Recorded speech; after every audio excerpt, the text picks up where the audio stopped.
Well, it's warmer today, so I'm making a change and getting out of my dungeon of a basement and coming outside to do some work so that my neighbors can think I'm nuts talking into a microphone. So where'd we leave off? Well, we left off at this question here. Okay, so hopefully you did this on your own, and hopefully it made some sense to you. But let's see if you got it right. The key to understanding this question is understanding, well, here, let me go to a rough sheet of paper here and just write a couple of things on here. Here's my cheap hot air balloon, and I'm going to put the ground here below it. Now, try to understand this. When the object in this question is dropped from the balloon, well, I said it wrong. It's not actually dropped. It's thrown downwards. So it's got some speed in the beginning. It's not being dropped from rest. And if it's got speed, it has kinetic energy. Well, it's also off the ground. And as soon as something is lifted off the ground, it automatically has height and gravitational energy. So in the beginning of this question, there's going to be two types of energy that have to be added together. Now, if this mass fell all the way down to the ground and was just about to hit the ground, try to imagine it as close to the ground as it could get without touching, then it would have no more height. So the gravitational energy at that point would be non-existent, and it would have plenty of speed. In fact, it would be going as fast as it possibly can. All of its energy would be kinetic at the end, but that's if it got all the way to the ground. In this question, it doesn't. We're looking at some point as it's falling down, and we're going to do a calculation and see how things have changed. Well, on its way down, it's still going to have speed, and it's still going to have some height off the ground. So it's still going to have kinetic energy, and it's still going to have gravitational energy. Well, there's something that hasn't happened before in the previous questions. You've got two types of energy in the beginning, and you have two types of energy in the end. But energy conservation still holds. These have to be equal to one another. It's just in this question, it's going to be a longer formula because there are both types of energy in the beginning and both types of energy in the end. Don't worry about that. The formula that you create looks however it looks. You don't have to worry about memorizing energy formulas to fit different situations. You build it yourself the same way I just did on this paper. So going to the solution then. Here's what the solution to this question should look like if you got it right. So you've got two types of energy in the beginning of this question. You have kinetic energy and you have gravitational energy. And at the end of this question, not falling all the way to the ground, you're also going to have both kinetic energy and gravitational energy. So here's a formula that's got four different energies in it. Like my suggestion yesterday, label these with a little tiny lowercase I and an F, just for initial and final. And as long as you understand that energy expression, that's pretty much the whole question. Now all you have to do is sub in your sub-formulas for these energies, identify your unknown, rearrange, and solve. So let's see what we've got here. Kinetic energy is 1/2 mv squared. Gravitational energy is mgh. On the other side, kinetic energy is 1/2 mv squared. And gravitational energy is mgh. A long expression.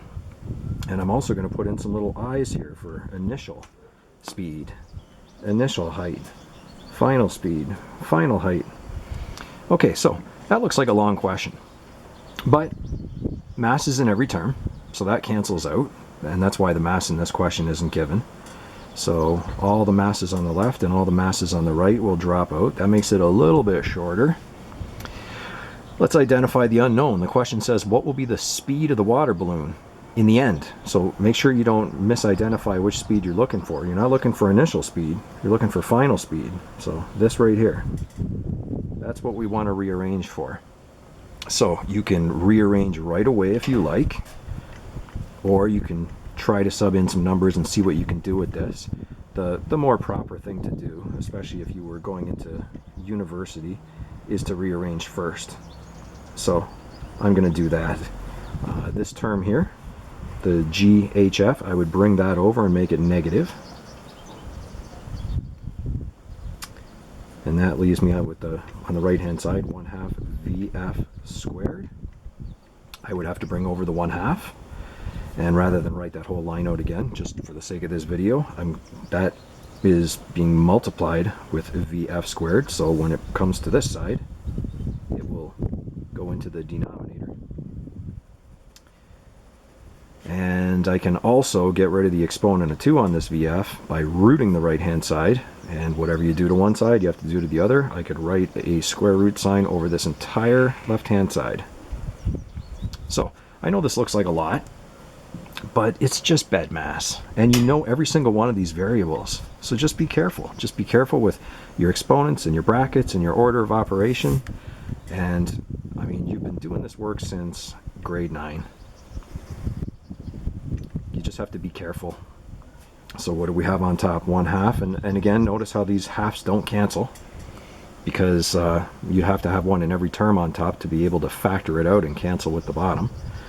So we've got 1/2. The initial speed was 20 meters per second. G is gravitational acceleration, 9.8 meters per second squared. And we're multiplying by the initial height. The initial height in this question is 60 meters. Okay, maybe another set of brackets in there just to make sure that I'm going to do my order of operations right. Maybe I'll put a set of square brackets around this one too, just to really force things here. And what's left? We have to subtract G final height. So 9.8 meters per second squared multiplied by the final height in this question, 25 meters. And maybe I'll put a set of square brackets around that too, just to make sure I do it right. I think my voice is driving my neighbor's dog nuts. Anyway, this is it. As long as you do your order of operations on that correctly, you will get the final answer to this question. So I'm going to do 20 squared multiplied by 1/2. I'm going to add on 9.8 multiplied by 60.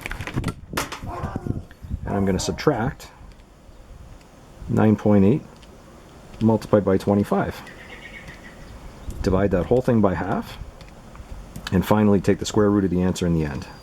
So the absolute final answer to this question that you should have got is 32.95 meters per second, final speed. Does that answer make sense? Well, it started at 20, so it can't be less than 20. It has to be greater than 20. I don't know how far it's going to go or how fast it's going to go when it actually does hit the ground, but we could figure that out if we wanted to. And also remember, every single one of these energy conservation questions that you do, you can also do them and get the exact same answer using kinematics that we did earlier in this course. Like, for example, I'm not going to go through the whole solution, but you could do this question with a short givens list, and it would actually be far less complicated than this. V1, it starts off at 20 meters per second. We're looking for V2, and the downward acceleration is 9.8 meters per second squared. You would just have to sub in the proper distance, and actually be careful with that. If you wanted to try it, it's not 60 meters. 60 meters is a height. It's not 25 meters either. 25 meters is also a height.